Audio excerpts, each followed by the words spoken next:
sa akin, regardless of your faith, regardless of what religion you are in, you are still a child of God.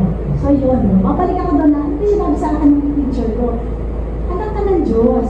And another thing is, yung ginawa ko yung faith, hope, and love.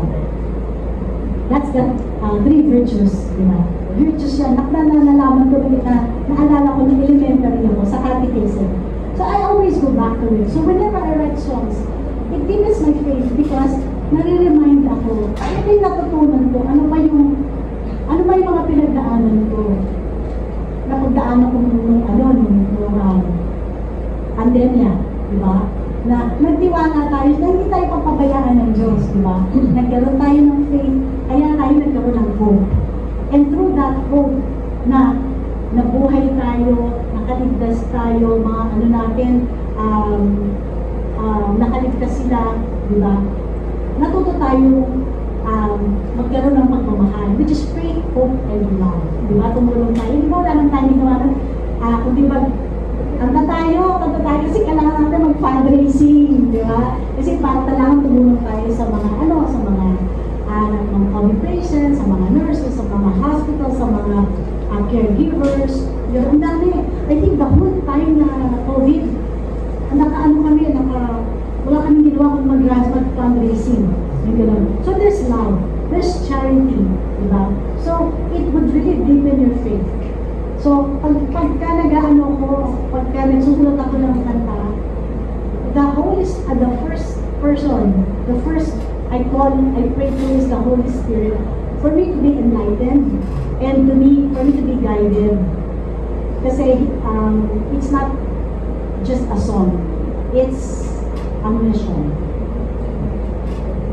Thank you, Ms. Jamie. Thank you, Charlie. Ito ang susunod na nagniningas na tanong ay manggagaling kay Roel Regalado of ABS-CBN PR.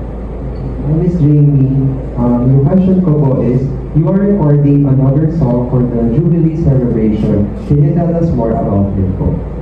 Okay, it's a song entitled Welcome Mabuhay, Pilgrims of Hope. It was composed by Father Carlo Mario Marcelo. He was also the one who composed the Jubilee song, the Only Selfless Love, and the 500 years song that I sang in the 500 years. No, it is an entrance song. Hindi siya ay song that we would like to sing also for this Jubilee celebration na entrance. Kasi ito yung masaya. Medyo upbeat siya mas upbeat siya kaysa Ningas. Alam mo naman si Father Carlo, ang mga ginagawa niyang kanta, yung it's very commercial, that people would be able to sing along with it. So this time, ganun din ang ginawa niya, that people would be able to sing and have joy, because it's a joyful celebration. It's a celebration of hope. Kaya sabi niya, gawa tayo, Jamie. Tapos kantahin nyo na rin, kantahin nyo na tayo ng AAB. Wala siyang choice. Wala siyang choice. Wala siyang ibang gusto, kundi kami. Kami alam na kasi na, eto na, we are a team, and we are committed. We are committed to sing for the glory of God. That's why, para na kami kami na yung team ng Jubilee. So that's why later on, we'll be recording it. Hindi pa namin mapangit sa inyo because i-record pa lang namin mamaya. Thank you po, Ms. Jamie. Thank you. Before mag-meeting sila, may phone-in question lang si Kate on the heart of Random Republica for 90 to 80 and Ms. Jamie. Kamusta ang working relationship mo 25 years ago and up to now? Kami, with Ms. Jamie. Nako, it's really a blessing to be working with Ms. Jamie. Kasi we are so privileged and very honored na 25 years ago, kami na yung magkasama. She chose our group to sing with her the Jubilee song 25 years ago. Here we are again, 25 years after, singing the Minas ng Pag-asa. So, napaka-selfless ni Miss Jamie, and we are so very honored in doing this beautiful Jubilee song with her.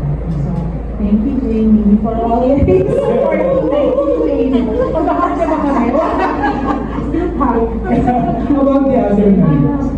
Sa akin, very caring si Miss Jamie. Maalaga, sobra. Lagi nakilala, lagi na may isip, okay ba kayo, ganyan, sobra. Yes. Selfless, sabi natin. Sir, parang walang hirap in terms of our working relationship with Miss Jamie. Parang ang ang sarap-sarap na pakiramdam. Parang I guess siguro kasi ang ginagawa namin is also for the service of the church, for the Lord. Kaya parang ang sarap lang ng trabaho namin to sing together for the church, for the Lord. how about the other member? Hi, good afternoon. My name is Julie. Yes, we would like to, of course, I personally would like to thank Jamie for thinking of us. It's been through her grace that we're part of this project and that we were part of 5 years ago. It's been a great blessing. Truly, Jamie, you've been a blessing to us. Maraming salamat. And I just wanted to say that love was touching on the social media and all these external stimuli that's been happening, that's affecting all of us. But another thing is just that I wanted to mention that everyone's faith journey is never static. Lahat tayo, we go through ups and downs in our faith. It's always dynamic. Sometimes we feel that we're more holy, and some other days we might feel that we've been abandoned by the Lord. But really, personally, when Jamie asked us to sing, it was an opportunity for me to be of service, and that in itself is an opportunity to renew my faith. So, yung sa akin na personal na parang may ibang araw na parang I'm a little less Catholic today. But given these opportunities, parang nararamdaman mo na personally na hindi ka talaga binibitawan ng Panginoon. He reaches out to you and He gives you opportunities to be of service and to strengthen your faith. And He has used Jamie in this particular case to do that. So again, maraming salamat.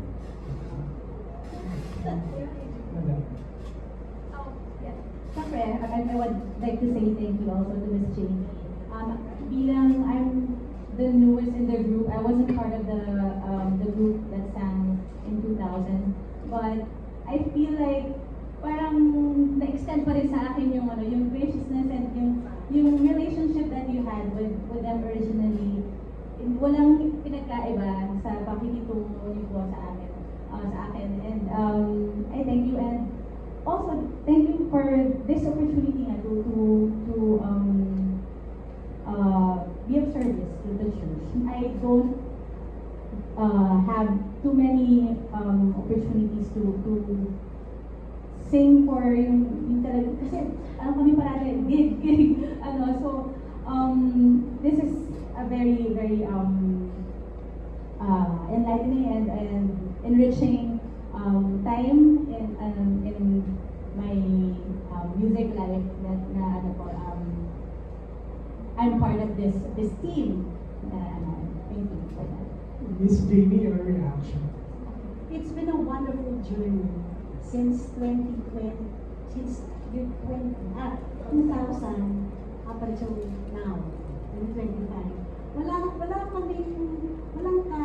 hassle-hassle na sabihin ko lang sa kanila, the moment I ask Ed and Love, your life project, go! And wala kaming wala na kami, hindi pwede yung ganyan. They're so helpful, they're always there, and hindi kami nagkakaroon ng problema. And we're grateful. I am very, as I said earlier, I'm very grateful and I'm very happy. And sana, as 25 years, na ako na ngayon. 85 na ako na. Hindi, kaya sabi ko, maganda ito gagawin natin. Kasi after 25 years, tayo pa din. Well, I'm sure, pagdating ng 25 years, baka hindi na namin magawa. Kasi ubi-ubi pa kami yun. Di ba? As for me, I will be 85 by then. So, this is a great opportunity to serve the Lord. And sabi nga, di ba yun naman ang mention natin sa ABS-CBN? Di ba?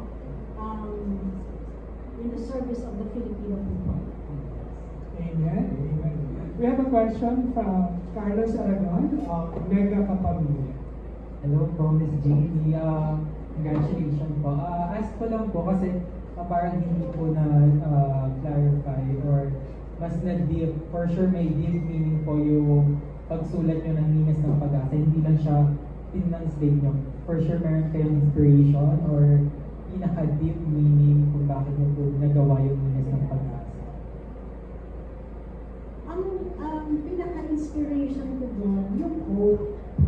Kasi yun yung talagang yun yung talagang theme. Binigyan ng Santo Papa, ni Pope Francis, Pilgrims of Hope. So yun ang pinaano ko doon ako nag-focus. Kasi nga, doon sa isang stanza ko nga, di ba, we walk with Christ. Diba? That's why we have hope. Kasi alam natin, pag naglakad tayo, naniniwala tayo sa Panginoon, meron tayong pag-asa. Diba? Yung pangalawa naman, humility. Yung humility na nakikita natin in our everyday lives, yung pagtulong-tulong lang natin, mga Pilipino, or tulong-tulong natin sa mga ginagawa lang para sa mga ibang tao. It's a sign how humble God is. Diba? And we are being used as instruments to give hope to others. And the last one is yung faith, na hindi naman natin nakikita siya, pero naniniwala tayo. So parang faith, hope, and love pa din. Parang faith, hope, and love pa din, yung inspiration ko. Kasi hindi mo naman parang hangin yan eh. Parang hangin yan, nakakahinga ka. Diba? Pero hindi mo naman nakikita ang hangin. Diba? Parang Diyos, diba? Nabubuhay tayo, binibigyan tayo ng blessings. We're given so much graces. And yet hindi natin siya nakikita. And last is believing that there is eternal life. Na dapat, kung naman yung mission natin sa mundo, gawin natin maganda. Dahil pagdating ng panahon, alam naman natin that there is eternal life. And that is forever. For me, second question po sa inyo po lahat. Nasabi niyo po kanina na nagkakaroon kayo ng fundraising during pandemic, and for sure maraming Pilipino naging hopeless or para kinwestiyon na yung God. And kayo, you believe in God. Meron po ba sa buhay niyo or may time sa buhay niyo na parang parang kinwestiyon na po yung Panginoon na bakit nangyayari ito sa mundo? Sa inyo po. Sa akin, parang wala naman. Siguro dahil lagi ko lang isip na wala ka namang ibang kakapitan, di ba? Wala ka namang ibang, pag sinabi mong nasa akin, lalo kang magiging lost, di ba? So para sa akin, pag laging kapit lang. Sa ating lahat naman may mga napagdadaanan tayo mga hindi magagandang experiences. At siguro na nangyari na rin sa atin na parang bakit nangyari sa akin to, bakit yung ginawa sa akin to.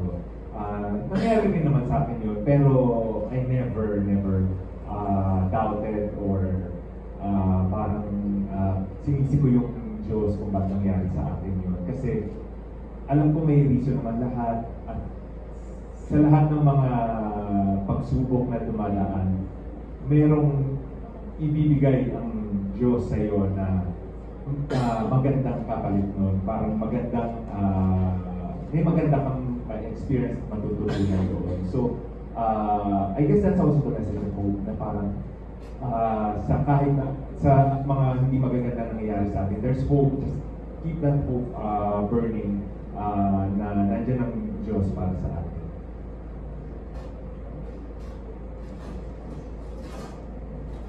Ako, marami naman pagsubok, pero never pa naman umabot sa punto na bumitaw. Pero admittedly, araw-araw naman, we face challenges in our faith journeys, sometimes question, but thankfully, hindi pa naman ako umaabot sa bumitaw. Although, I have to share this anecdote. There was one time, may kaibigan akong atheist. So, I respect what he doesn't believe. So, but I wanted to get his insights on how do you become hopeful if you don't believe in anything. And I was telling him, parang ako hindi ko kaya. Kasi pag nawala na yung topic ko sa Diyos, life would be pointless for me. Tapos ang sabi niya sa akin,